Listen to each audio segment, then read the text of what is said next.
यहाँ पे गाइस आज हम लोग पढ़ेंगे सेक्शन 37 ऑफ आईपीसी और बीएनएस की ये धारा है सेक्शन 3 का क्लॉज 8।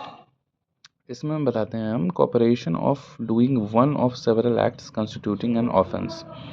दैट मीन्स कि अगर मान लीजिए कि 4 या 5 लोग हैं, ठीक है, और उन्होंने कोई मिलकर पूरा अपराध नहीं किया पर कुछ सेक्शंस ऑफ उस अपराध किया, कोई पार्ट ऑफ उस एक्ट किया जो कि कंस्टिट्यूट कर रहा है एक ऑफेंस को, तो उस केस में लाइबिलिटी कैसे बनेगी ये समझिए। हम पहले हम लोग इसको तोड़ लेते हैं। An offence committed by means of several acts, मतलब कि यहाँ पे सेवरल एक्ट्स की बात हो रही है, एक से ज़्यादा एक्ट की बात हो रही है। हुएवर इंटेंशनली, इंटेंशन की बात हो गई यहाँ पे, मेंसरिया आ गया।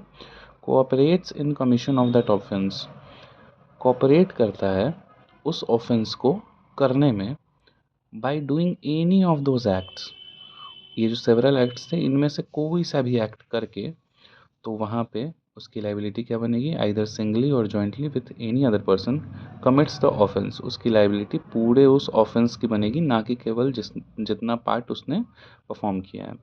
इस पर एक बहुत ही इंपॉर्टेंट केस है आर वर्सेस बिंजलेज, 1821 का ये केस है, ये क्राउन्स कोर्ट का केस है। इसमें हम लोग देखते हैं कि बिंजले, डटन और बातकिन, इन तीनों पर चार्ज लगाया जाता है फॉर्जरी का और प्रोक्योरिंग फॉर्जरी का।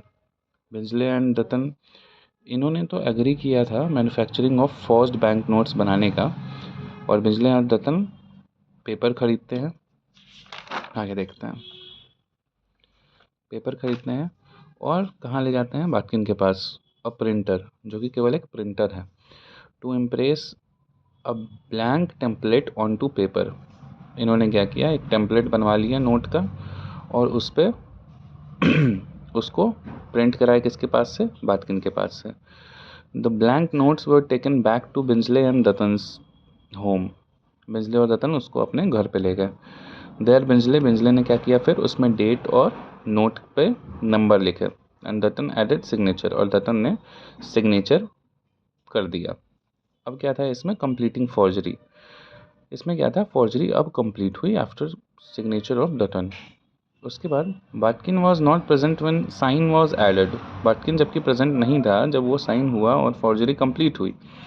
जूरी ने क्या कहा, if all the 3 defendants conquered, मतलब साथ में उन्होंने कंकर किया, and cooperated in joint operation of forging notes intending them to put in circulation and did their part, they were guilty of forgery. Jury ने भी वही डिसीजन किया जो अपना सेक्शन 37 कहता है। सेक्शन 37 क्या कहता है कि आपने कोई भी वो एक्ट किया जो कि उस ऑफेंस को करने के लिए ज़रूरी था, it was essential to overall constitute that offence, और आपने उसमें से सेवरल एक्ट्स में से कोई सा भी एक एक्ट किया, तो आपको क्या लाइबिलिटी होगी, आप लाइबल होंगे पूरे उस ऑफेंस के लिए। यहाँ पे वो ऑफेंस क्या है, फॉर्जरी। अब आते हैं इश्यूज इस केस में क्या उठे थे। Could the defendants be guilty when they each only committed part of the offence, जो कि एक बड़ा क्वेश्चन है। Could Batkin be guilty when he was not present for completion of offence.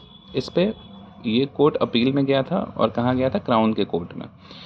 Crown court juries court से बड़ा court होता है, था, अब तो नहीं होता है।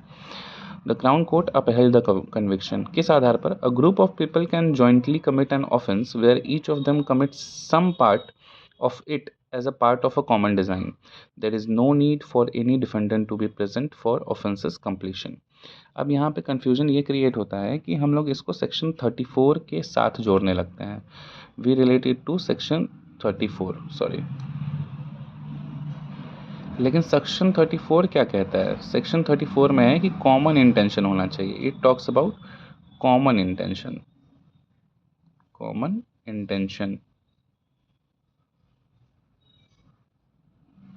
बट यहाँ पे वो चीज़ नहीं देखी जाती, यहाँ पे देखा जाता है participation in the act.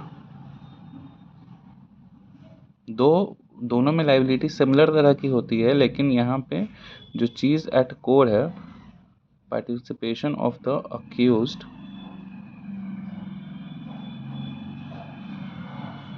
In the act, वहाँ पे कॉमन इंटेंशन इनफ है कॉन्स्टिट्यूट करने के लिए कि ऑफेंस हुआ, लेकिन यहाँ सेक्शन 37 में क्या चाहिए, participation of the accused in the act, ठीक है। और फिर प्रोसिक्यूशन को क्या प्रूफ करना पड़ेगा कि इन्होंने जो एक्ट किया वो इंटेंशनल था और जो कोऑपरेशन था सो इंटेंशनल था, तभी जा कर के सेक्शन 37 के अंदर लाइबिलिटी उनकी बनेगी। Thank you.